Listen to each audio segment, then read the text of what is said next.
Alright guys, I apologize about the light. No sun today. The engine is all in, all the hoses are in. I need a new clamp right here. But mostly what I want to try and get you, or tell you about, is some of the challenges getting this in. So first, put the exhaust manifold on first. Have that in. The intake can go on after the engine is in. The starter is down over there. And the best way to do that is to actually leave the positive lead connected to the starter and then connect it over to the starter solenoid after it's already in so you can reach it.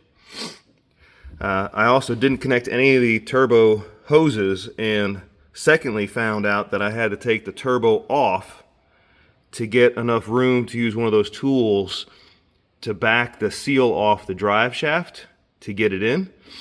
My problem there is that when I was using the tool, I didn't have enough room to push the collar back on the drive to get the little C-clip on there.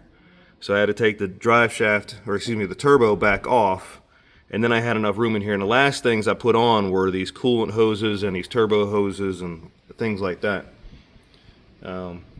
Secondly, you usually probably need a second hand, but what I did is I've seen it put a 4x4 back here and hold the drive shaft in, and then put a ratchet strap between the two hooks in the back. I put the 4x4 in here and then put a 2x4 with a wedge to hold that drive shaft in, because when you're pushing that collar back here, assuming it's new and it's nice and tight, it's just pushing that drive shaft around and you can't push the collar back on it. Mine was nice and tight even though I had it oiled, and it wasn't until I put the support in the back that I was able to push the collar back and actually see the place for the clip to get inside the collar. A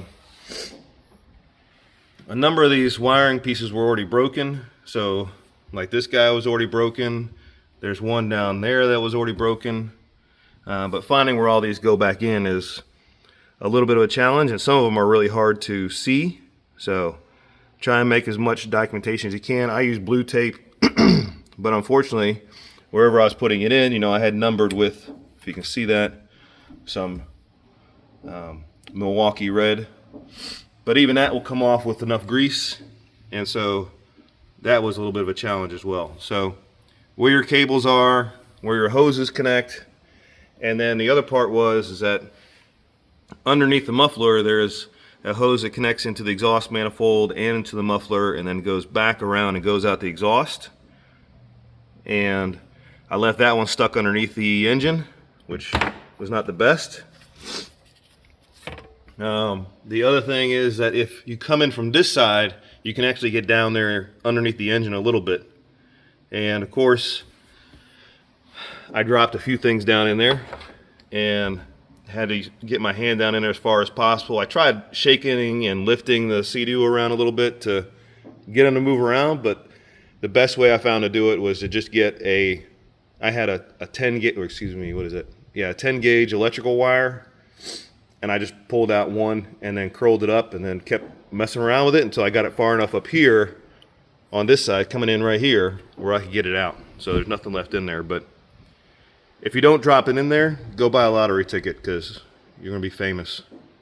So all we need to do now is add in oil, add coolant, battery, and gas, and we are good to go.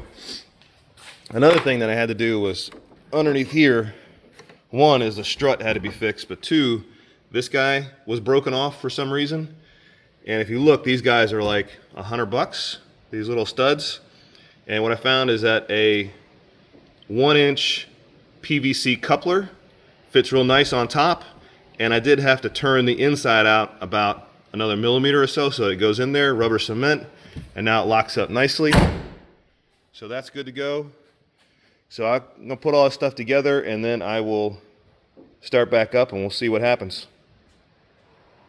I should also say that steering clamp with the plastic screw, if it'll focus on there, let me see right there, is broken in there, and I'm gonna have to replace that.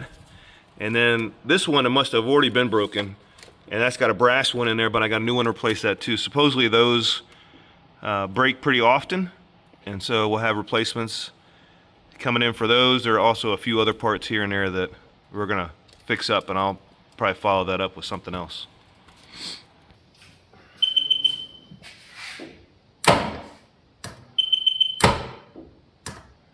All right.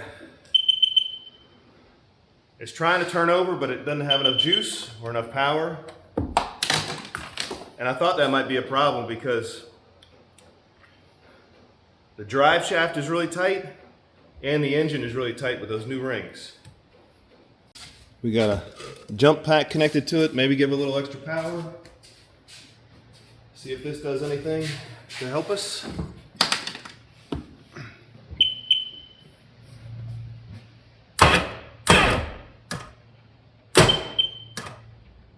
Come on, baby.